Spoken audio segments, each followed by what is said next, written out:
Hi everyone, welcome to the channel. I'm Sam and I am on a quest to become a better artist. I really want to improve my fundamental drawing skills, so I've been making the effort to draw more, to sketch more in my sketchbook. But eventually what I wanted to do was get back to painting, which is what I really loved a long time ago. I wasn't very good, but I enjoyed it, and I think I can use some of the skills that I've picked up with my colour pencil work and hopefully improve my painting skills. Now, I haven't painted properly in about 15 years, so I am basically starting again. This is my first painting, so I've had a few problems just trying to work out how to use. I'm starting with acrylics again because I think I'm a bit nervous about the solvent aspect of oil paints, and I know you've got to have a well ventilated studio, and it's almost the middle of winter here in the UK, so I can't really have the window open while I'm painting. I would absolutely freeze. So I figured that instead of going into oils, which obviously have their pros, I thought I'd start with acrylics because you can mix them with water, you don't have to add any solvent. The only issue I found with them is that they do dry really fast, and actually because I'm so slow and because I'm a beginner, by the time I was mixing my colours, which seemed to take me a long time, they were already drying on my palette. And I don't know if that's the type of palette I'm using. There's lots of trial and error going on at the moment. I started this painting about 2 weeks ago, and this is how far I've got. I'm going to film some of the painting now, but just to kind of talk you through, the background's changed 3 times already. I kind of blocked in the colours to begin with, starting to refine them. I don't really know what the technical terms are for that, but I'm sure, you know, I'll hear it. I'm watching a few YouTube videos trying to get some helpful tips. The paints I'm using, I was recommended at the art shop. They're the Liquitex, and I bought the heavy body ones because that's the ones that they recommended, and they've been okay. I'm not quite sure, I didn't really know what to expect. They do dry really quickly, but they're the Liquitex Professional, so I don't know if that was the right way to go. But since then, I think I had 12 in a set, I have bought myself the Liquitex Basics range. Now, this is a kind of introduction. I got it on Amazon. I'll link it in the description. It's 48 pieces and they're tiny tubes. I'm sure I don't need that amount of colours, but because I am new to colour mixing, the thing with colour pencils is that you need a colour, you pick it up, it's there. You can blend certain colours together, but most of the colours are there ready. With paints, you've got to mix everything, so you feel like you're starting from scratch. There's some really lovely colours in there, but I just wanted to try them. This is really inexpensive. I think I got it for about £25. For 48, they are small, so it'll be interesting to see the difference between the heavy body and the basics. Don't be fooled by the name. So yeah, I'm gonna carry on with this. I've made quite a lot of mistakes already. This ear took me 4 hours and 3.5 of those were definitely mistakes, and I painted over them. But I learnt a lot, so that's the main thing. It's starting to come together. Yeah, I just want to improve. So I'm going to open my paints, I'm going to get started, and I hope you enjoy some of the process with me. So you can see I've got quite a few colours on this ear. This is probably the 4th attempt at painting this, possibly the 5th. So I've got some different pinks. The pinks I found the hardest to mix because you ended up getting quite an unrealistic pinky colour.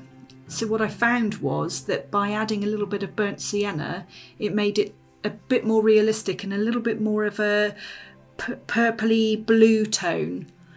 So I started off with this really light pink, which I mixed. It was a flesh tone mixed with titanium white, a little bit of grey, and I decided to put that all over the ear and start again really with the different pinks and building up some depth in the ear. They definitely weren't perfect at the end, but I was happier with the more natural pinks than I'd mixed before, which were a bit too orangey, a bit like the pinks you used to kind of colour in someone's face when you were a kid. So it seemed a little bit more natural, and also I was looking at the reference photo and noticing that there was lots of shadows where the light was shining through the ear and making it look a bit translucent. So I was trying to get that effect, which was a little bit difficult because there were so many different colours that created this effect. You can see I'm darkening up there, a little bit more of a grey purplish pink. rather than the bright pink of earlier. Sorry about my head getting in the way there. I'm trying to work out the best angle to film at. See here, I'm using a liner brush and just adding some details of hair to the top of the eyebrows. Again, I found this quite difficult, and what I found was that I was putting too much white in to begin with, and I actually needed to build up the darker tone of the hairs, so the base layer of the skin underneath the hairs, and then build up the colours, the opposite of colour pencils really. With colour pencils you work from light to dark and build up those tones. With paint, because you can paint over, you're building up from dark to light, so creating that depth and creating that texture of the hairs. Now looking around the snout, I could see some highlights which hopefully was starting to make it look a little bit more 3D and make it look like it's poking out from the painting as opposed to flat. And that's really what I'm trying to achieve here. I'm trying to get a more 3D look. I've noticed that some of my drawings lately have been looking a little bit flat, and that's what I want to improve on. Right, the snout. Okay, well that, I don't know how many times I painted this, and what I was trying to do was get the colours of the acrylics to blend, and they really weren't blending because they were drying too quickly.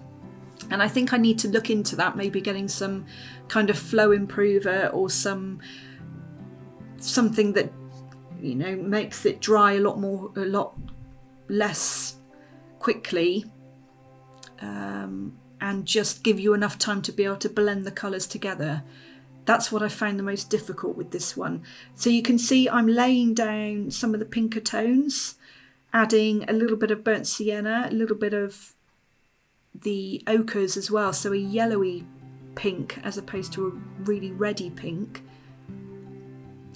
And I'm noticing there's quite a lot of highlights, and I'm trying to blend the pinks together, so I'm going for a lighter pink, and I do find that I'm often adding too much white, too much titanium white, and not really noticing until I'm laying it down next to the tones that were already there.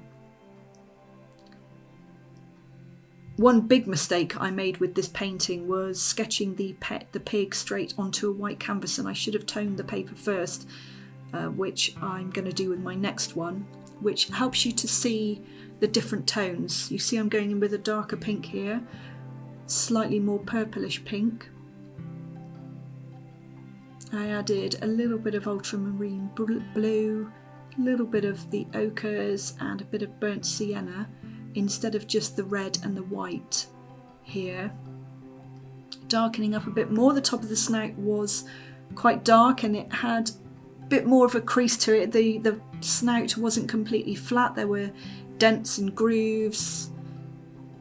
So I'm trying to get that look. I don't know if I achieved it with this one, but this is my first painting, and I'm almost starting to notice now what I don't know and what I'm doing wrong.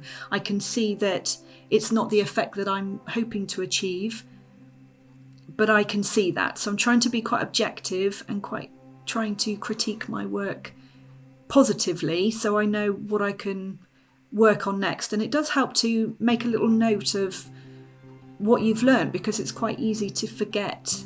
But I think that might speed up the learning process, just making notes of the things that I've got wrong or it's not achieved the required look here.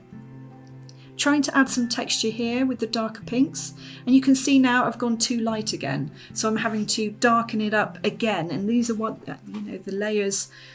This is why I've started it and started again about 6 or 7 times with this snout. I like this colour pink now, so what I'm aiming to do is work a little bit more quickly and blend the lighter pink and the darker pink together, and I notice that this is working much better, but I'm having to work really quickly.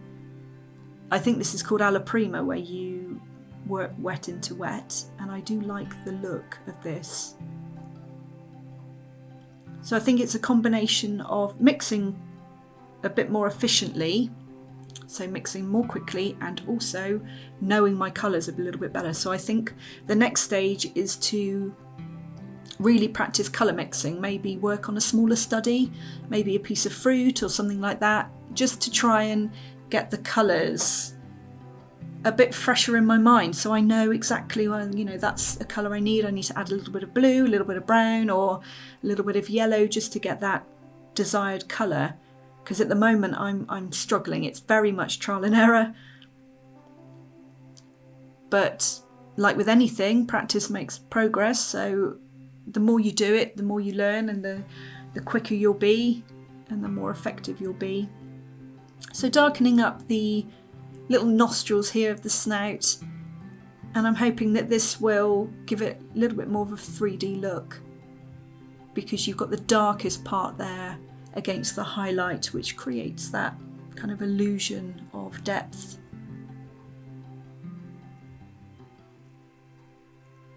So having to really concentrate on where I'm putting my brush strokes. It's less controlled than colour pencils, so I'm having to be really careful.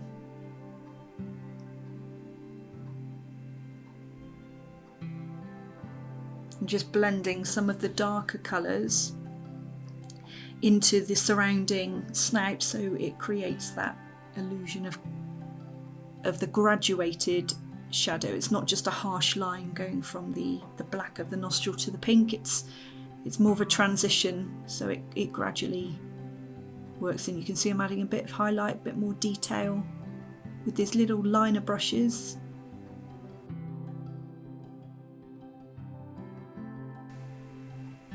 And the dents and the creases of the snout.